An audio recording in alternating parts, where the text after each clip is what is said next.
Okay, so this is Loom's website, and I'm going to try this out for planning my podcast sprints. And one of the so I'm a solo person right now as far as the podcast is concerned. There's no other person who's currently involved in the making of it. So I don't really use Loom for the actual purpose it was built, which is to actually share it with more people right now. So one of the things I'm thinking about is how do I actually derive more value from this concept by embedding it deep into my podcast workflow. So let's say if I were to plan out the podcast and the process itself from now, and use Loom to capture how things were made, and not just the final output, which is what you would typically get if you use a podcast tool like Anchor. This might give me a good opportunity to kind of preserve some extra material, so that when in case that's required at some point and is of interest, we can use that. So that's what looking to use Loom for, which is a very long time delayed use case of how um,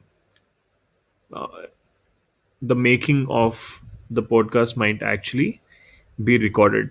So there is set of very specific kinds of videos that I need to shoot using Loom, and they'll be mostly to do with like different domains that I work in. um, so I'm looking forward to checking out this product. But so far, this the Chrome extension seems like really good, and it seems like this is what I was looking for, because there seems to be a difference between the Windows Mac and the iPad, and also the web Chrome based Loom offerings. And this is something that when I was also building software, it's in the last year and before that, this was definitely a matter of concern that you have to serve like so many different platforms at once. So I think this is good to start with for me right now, because there's not really a lot of like integrations that I'm looking for. I'm just looking to get like bite-sized, timed, like, which is what is the amazing feature here. You can actually see the timing that I have left in for this particular video. So there's 2 more minutes left, so I can actually break down my workflow and record it as I'm making it. But of course, I won't be able to share it with anybody right now, because nobody knows that I've not yet. I don't even know like what is the podcast about. So I'm just trying to figure things out as I roll along based on what I can grasp. So this is awesome. The only thing that I kind of am concerned about is that these videos are now by default located on must be located on the cloud, whereas I do want to integrate this with like my other editing workflows, where most of the editing software is not on the cloud. So the editing software is actually things like, if I were to use um, let's say one of Adobe's softwares, or one of the iPad apps, to kind of edit the videos and stitch them together into a format that is useful for some other purposes as part of the final podcast outcome, then how do I do that? So there's like going to be a bunch of jumps until I can get it to the desktop based editing software, or I can go with Zapier. So I can actually use Zapier, and maybe if Loom and Zapier are connected, I can do certain things to push these videos off and into my workflow.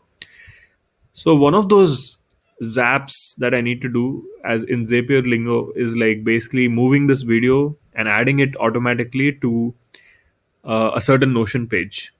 So there's a Notion link, Notion.so, the software that helps you. It's kind of like an intelligent wiki, which is database as a wiki. So I think these Notion kind of tools are kind of like based on this concept of turning the database inside out. So you kind of take the database and expose it with multiple different UIs, and that solves a variety of problems. So therefore, Loom needs to be integrated over there because they don't have blob storage support for some reason, which also is a kind of file system, but it should be there as part of that concept. But they don't really have like large videos chunks right now there. So yeah, so I seem to have just drawled on and crossed the 5 minute mark, which is exactly what I was hoping that Loom would catch with when I was sitting and testing it, trying to think about like how this might work. But this is good that it has caught this issue and it's kind of still rolling past the 5 minute clock. Probably because I'm on a trial for the business plan, but I'm not on the free plan. So another thing I actually think is sometimes useful is that don't trial the free products. Okay. So if there is a free plan that's designed for a completely different use case than the paid plan is.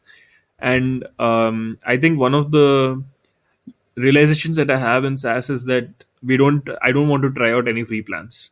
So I'll try out only the first price plan that people are willing to offer, because I think they would be very clear on why they're valuing it as such. Whereas the free plan is often like when you build a SaaS company, they just put like a lot of stuff into the free plan, which tends to just lie around in the code base. So and I kind of worry that like Loom is spreading itself across like too many platforms right now, because I want them to narrow down this use case, like this particular use case, wherein, like, let's say there is one certain use case where there's like a lot of customers. So that's kind of like all I'm thinking about. And for me, this seems like kind of useful. So preserving the videos itself and having them potentially transcribed like for YouTube or something like that later is kind of like a very long termish, like, or medium termish, or like unknown thing depending on what happens with the podcast. But I think the fact that I can just get my workflow done as a solo worker on this yet to be named podcast, I think that's kind of good. So yeah, so I think that's kind of really what I was looking for. There should be a bell. So coming back to like the basic features, like there should definitely be a bell, or before we start the recording of the video in the Chrome extension, there should be more options to choose how to yeah. So I wasn't sure about what this was doing, but it seems like it's not opening more options for sure. So being able to set the alarms, being able to set like what this video is about, what is the potential title, and also kind of being able to do this on every tab, um, on demand. That would be really useful, and that is something that is possible once you have it over here as part of the Chrome bookmarks. So the other thing I have is this authentication part. So yeah, so when you change the web page, it looks like I drop out and drop in again. So that's like not really a good idea. So I'm not exactly sure why that happened, because if there's an overlay on the browser tab, there should be an overlay. I mean, it seems like the overlays of Loom is only for the current rendering of the web page. It's not like across it's not for a whole session for sure. So how do we actually deal with this issue? Because that would be pretty bad, right? When you actually, maybe Loom does some intelligent stuff and autofills the intermediate data between the page refresh. But again, yeah, that I think is also a issue. So the issue that I wanted to bring up was, yeah. So nowadays there's like so many different ways to authenticate and log in into third-party products. So there are some major companies that have like the independent and major logins. So Loom supports like login, sign in with Google, Apple, and I think yeah, and also with email. But the problem is that like, how do you actually I'm doing this on a Chromebook, so like this should actually be easy to log in. But I am not sure if I can, for example, in the Chromebook I can't actually see. I can't mandate that this particular web browser should be using only one Chromebook related ID for logging into Loom. I could also log in as some other ID in Loom. So there's no, it's not really Loom's issue, but the problem is that it's possible that I might open this as a matter of habit or bad habit on a different machine which has Chrome, and then I might actually, because of the nature of the Chrome OS itself, I might actually be at a security kind of like compliance issue. So just because of the nature of the context in which it is happening. So I think this is also, so what I've done here is actually I've added like another email of mine, and it seems like that requires me to accept that the other email is a different person. But the problem is that the other email address is, I mean, the name is going to be the same name and it's just me. So, like, how do I actually reconcile that? Because once the videos are saved, the how do I reconcile the videos, so that the metadata remains the same?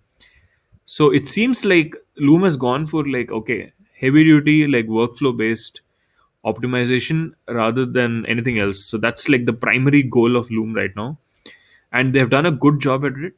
Um, but I think this is something that will be really useful for some people who have a Mac, um, because I'm pretty sure they would have got this working on the Mac for sure, on Windows as well, probably. But anything in between, I think, like if you're on a tablet, mini tablet, or like if you're on, like, let's say a Chromebook, which is again fine because you'll be using the Chrome extension, but you'll have to use all of Loom's features to derive the value out of it. So I could also put this up on. So one of the things I'm thinking about is to put up maybe a Loom video on, say, let's say Facebook, and instead of just posting a video directly. So, but there needs to be like a lot of additional value add to fulfill that use case for me right now. So because I'm trying to figure out how to embed Loom into the daily workflow. So not like the once in a while workflow, not the periodic, or like, hey, we need to put out like 3 marketing posts a week, sort of like a team drill kind of workflow, but as a power user of like 3 4 tools, can Loom be in that picture? Okay, can Loom actually be one of the 3 4 tools that a lot of power users use? So I'm trying to think about that, and for me, it seems like there's a lot of people who are doing podcasts, but like they don't really have a way of managing their workflow. Whereas Loom is the default way they actually think about their output. So in between there is like a lot of gap. So Descript is there, there's Loom, but the Loom is not compete, like Loom is very different from Descript, but basically they seem to be aiming at that problem in the same domain, which is like, okay, there's a lot of people, there's going to be like a lot of video generated content, there's going to be a need for better tools to solve for various problems in this workflow, but uh, there is no existing tool that actually solves for workflow over metadata. you know so Adobe is like really really perfect at like a lot of the metadata stuff, which makes it also like a little bit of a steeper learning curve.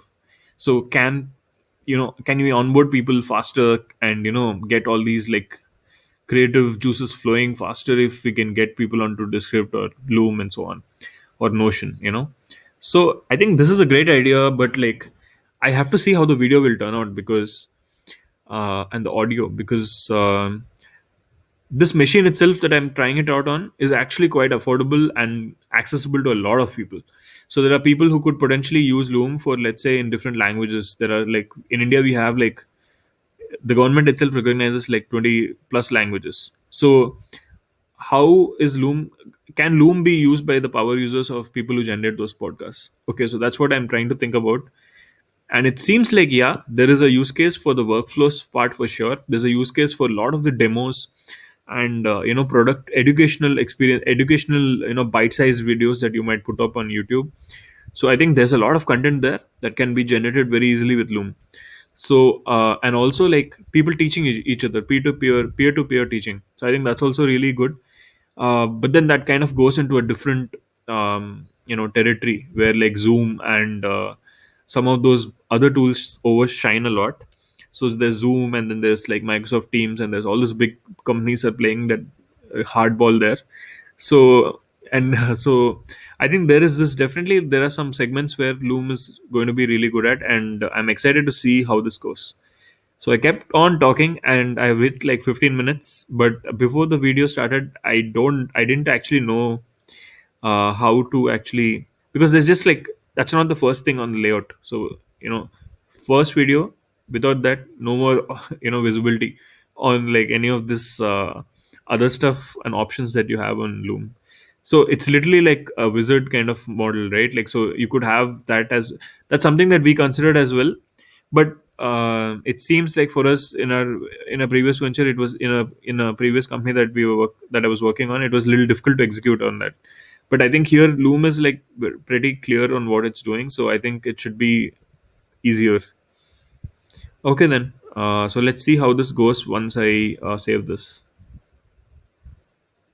video.